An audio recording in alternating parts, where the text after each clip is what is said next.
নমস্কার, কেমন আছেন সবাই? প্রিয়াঙ্কার নতুন একটা ব্লগে আপনাদের সকলকে স্বাগত জানাই। আশা করছি আপনারা সবাই খুব ভালো আছেন, আমিও কিন্তু বেশ আছি। আশা করছি ব্লগটা ভালো লাগলে ভিডিওটা শুরুতেই একটা লাইক, কমেন্ট, শেয়ার আর চ্যানেলটাকে সাবস্ক্রাইব করে রাখার একটা অনুরোধ রইল।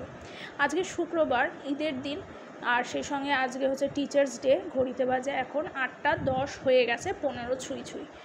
তো আজকে ছুটি, জানেন, প্রিয়াংশের স্কুলটা।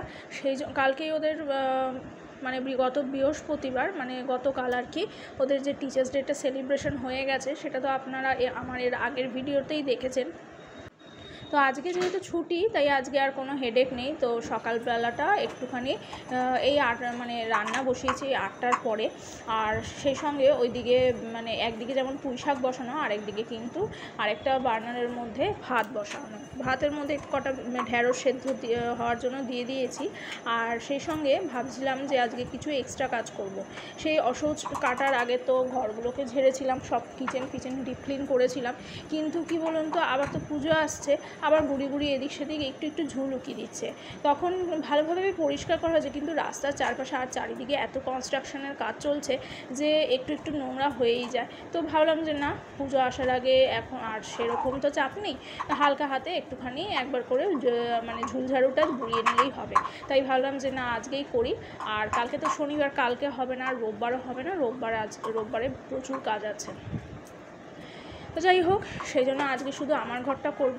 আর অন্য কোনো দিন মানে কোনো কম্পালসারি না, কিন্তু তাও অন্য কোনো দিন যে কোনো একদিন সময় পেলে অন্য ঘর করব।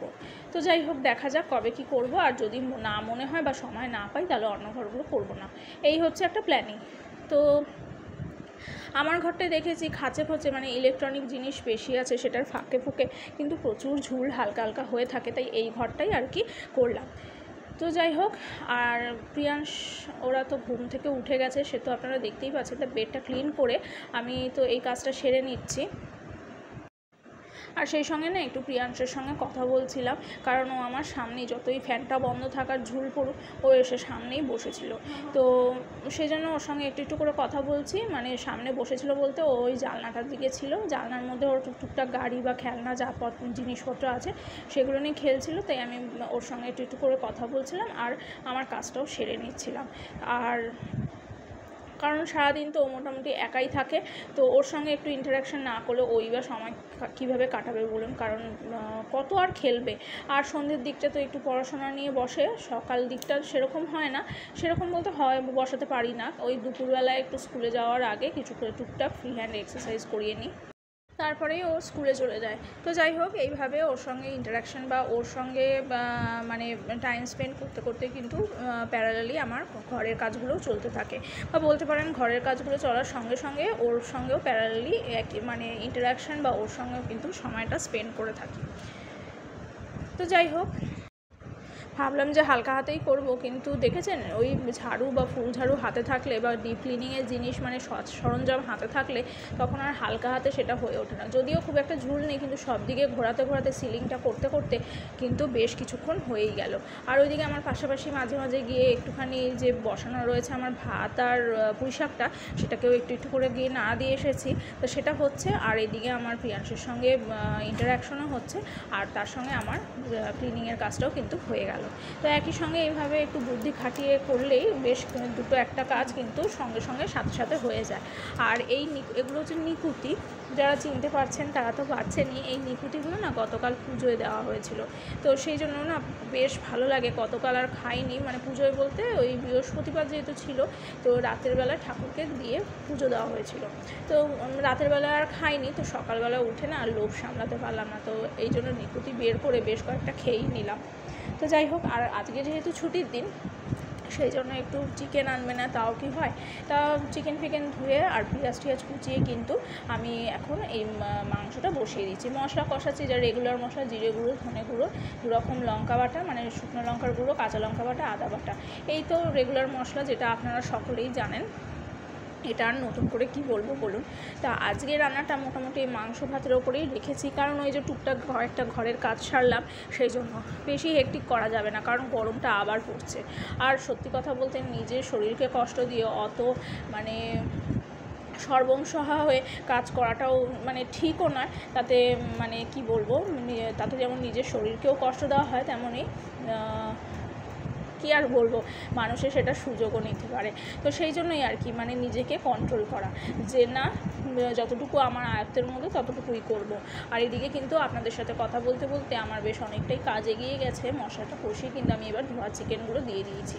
ধোয়া চিকেনগুলো কষাতে কষাতে এখন এই যে দেখুন আজকে হালকা পাতলার ওপরেই করব, কিন্তু জানেন তো একটা কথা, সেই হালকা পাতলা করব ভেবে কিন্তু মাংসটা কিন্তু আজকে দারুণ হয়েছিল। নিজের মুখে নিজের প্রশংসা করছি না, কথাটা বলেছে প্রিয়াংশের বাবা। ওর মুখ থেকে সাধারণত খুব একটা প্রশংসা বেরোয় না মানে রান্না নিয়ে, আমার রান্না নিয়ে অ্যাটলিস্ট। তো সেটা কী করে বুঝলাম, কারণ ওর দুপুরবেলা খেতে খেতেই বলছিল যে মাংসটা বেশ ভালো হয়েছে। তো যাই হোক, এদিকে মাংস রান্না শেষ, মানে শেষ বলতে মশলা কষিয়ে মাংস কষিয়ে আমি ওখানে ঝোল দিয়ে এসেছি। একটু জল গরম করে নিয়েছিলাম, তাহলে তাড়াতাড়ি হবে। আর এখন যেহেতু ভাজবো মাছ, তো কটা ভালো শাড়ি রোদে দেবো না, ছুটির দিনে বাড়িতে আছি, তাও কি হয়। তবে আগে যেমন আবার ঠান্ডা করে আলমারিতে তোলার আগে ভাঁজ ঠাজ পাল্টে নিতাম, এখন আর সেইটা করবো না। তো কয়েকটা শাড়ি মানে এমনি রোদে দিয়েছি, ঠান্ডা করতে দেবো, তারপরে রোদের থেকে তুলে নিয়ে অমনি হ্যাঙ্গারে করে তুলে আলমারিতে গুছিয়ে রাখবো। তো এদিকে কিন্তু আমার রোদ খাওয়ানো ভালো মতন হয়ে গেছে, আর আমার পাশাপাশি মাংসটাও হয়ে গেছে। তো এখন শাড়িগুলোকে তুলে নিচ্ছি, কারণ বেশ ঝকঝকে রোদ পড়েছে। এই রোদে যদি বেশিক্ষণ শাড়িগুলো রাখি, তো আমার ভালো শাড়িগুলো আর কি রং জ্বলে নষ্ট হয়ে যাবে। এই শাড়িগুলো বেশ সুন্দর, বিয়েবাড়ি পরার মতনই, তাই আর কি বেশিক্ষণ রাখলাম না। আর বেনারসি দিলে কিন্তু আমি এর ওপরে বেশ মানে করে যত্ন করে খবরের কাগজ এর ওপরে ক্লিপ দিয়ে আটকে তবে ডিরেক্ট রোদটা খাওয়াই না, যাতে সেগুলোর রং বা জড়িগুলো জ্বলে না যায়। তো এইদিকে দেখতে দেখতে কিন্তু আমার বেশ অনেক কটা কাজ হয়ে গেছে, তবে আরও একটা কাজ বাকি আছে, যেটা আজকে ছুটির দিন বলেই করব। সেদিনের যে রাধা অষ্টমীতে 3টে তাল এনেছিল, তার মধ্যে একটা তাল তো কাঁচা ছিল, তো সেই তালটা জানেন তো বেশ সুন্দর গন্ধ বেরিয়ে গেছে, মানে ওই তালটা পেকে গেছে। তো এই যে তাল যেমন ভাবা তেমন কাজ, তালটাকে সঙ্গে সঙ্গে ঘষে আর মানে ব্যাটার গুলে কিন্তু মালপোয়া ভাজতে শুরু করেছি। আমার কিন্তু বেশ কিছুদিন ধরে শখ হয়েছিল যে না, ঠাকুরকে একটু তালের মালপোয়া দেব, এবং সেই সঙ্গে আমরাও প্রথমবার ট্রাই করলাম, ওই ইউটিউবের জমানায় ইউটিউব দেখেই আর কি ট্রাই করলাম। তো দেখে তো কিন্তু বেশ ভালো লাগে। এই যে প্রথম কয়েকটা তুলেছি, এগুলো ঠাকুরের বাটিতে রাখছি, মানে প্রথমটা তো ঠাকুরের জন্যই অবশ্যই বরাদ্দ তুলে রাখলাম।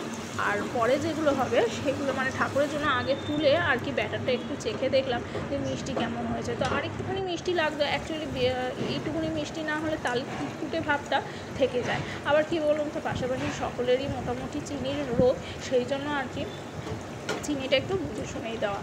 তো দেখতে দেখতে কিন্তু আমার বেশ কয়েকটা মানে একটা ছড়ানো করাই এই কারণেই নিয়েছি যে ছোটো ছোটো করে অন্তত 2-3টে পাশাপাশি ভাজতেই পারবো। তো যেরকম ভাবা সেরকম কাজ, আবার যেগুলো ভাবছি যে না একটাই করবো, সেগুলো কিন্তু তেলে দেওয়ার সঙ্গে সঙ্গে বেশ ছড়িয়ে যাচ্ছে।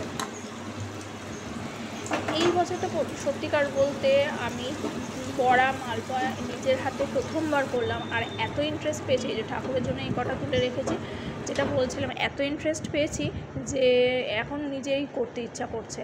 তো যাই হোক, ওই সব কাজ সেরে সন্ধ্যাবেলায় বেরিয়েছিলাম একটু ডাক্তারখানায়। তবে কি বলুন তো, প্রচণ্ড ভিড়, এবং সেই সঙ্গে এখন যেহেতু পুজোর টাইম, রাস্তায় প্রচণ্ড জ্যাম। ডাক্তারবাবু আসতে মানে প্রেসক্রিপশানে লেখা আছে 5:30, উনি 7টা বেজে গেছে তাও আসেনি, বাধ্য হয়ে চলেই এলাম। আর এই দেখুন পুজোর প্যান্ডেল শুরু হয়ে গেছে। তো ব্লগটা এই পর্যন্ত থাক, ভালো লাগলে সাবস্ক্রাইব।